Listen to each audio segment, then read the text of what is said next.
yes ሃሌሉያ አሁንም በድጋሚ ሃሌሉያ ወዳጆቼ ከ31 ቀን በፊት የዘራነው ይበቆሎ በመታየት መልኩ እዚህ ስቴጅ ላይ ደርሷል።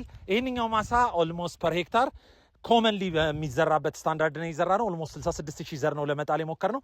እንደምታውቁት ከዚህ በፊትም እንደተነገርኳችሁ ሪጀነሬቲቭ አግሪካልቸር እና ፕሪሲዥን ፋርሚንግን አጣምረን ለመስራት እየሞከርን ባለው በዚህ ሁኔታ ይሄንኛው ማሳ ወትሮ እንደሚዘራው ነገር ግን ፐር ሄክታር የተባለውን ቁጥር ያህል ዘር ለመጣል ሞክረናል።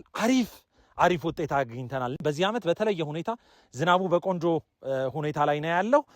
ሌላኛው ማሳ ላይ ደግሞ በአማዞን ስፒድ ፕሪሲዥን ፋርሚንግ የዘራነውን ደግሞ አሳያችኋለሁ። ፐር ሄክታር ኦልሞስት ወደ 91000 ፍሬ አካባቢ ነው የጣልነው። ይህም ለባዮማስ ተፈልጎ ነው፣ ማለትም ከፍ ያለ ብዛት ያለው ምርት ለከብቶች መኖም ሃርቨስት ለማድረግ እንደ ፓይለት የምንሞክረው ይሆናል። ነገር ግን እስካሁን ባለው እግዚአብሔር የተመሰገነ ይሁን በጣም የሚያምር ማሳ ነው ያለው። በዚህ ዓመት ብዙ ገበሬዎች የተለየ አይነት ምርት ኤክስፔክት የሚያደርጉበት ዓመት እንደሚሆን ተስፋ አደርጋለሁ። ምክንያቱም ዝናቡ ከወትሮ በተለየ እስካሁን እኔ እርሻ ውስጥ ገብቼ ከሰራሁባቸው 5 ዓመታት ውስጥ በተለየ ሁኔታ ይሄ ዓመት ኮንቲኒየስ የሆነ ቆንጆ ዝናብ እያገኘን ያለንበት ሁኔታ ነው ያለው።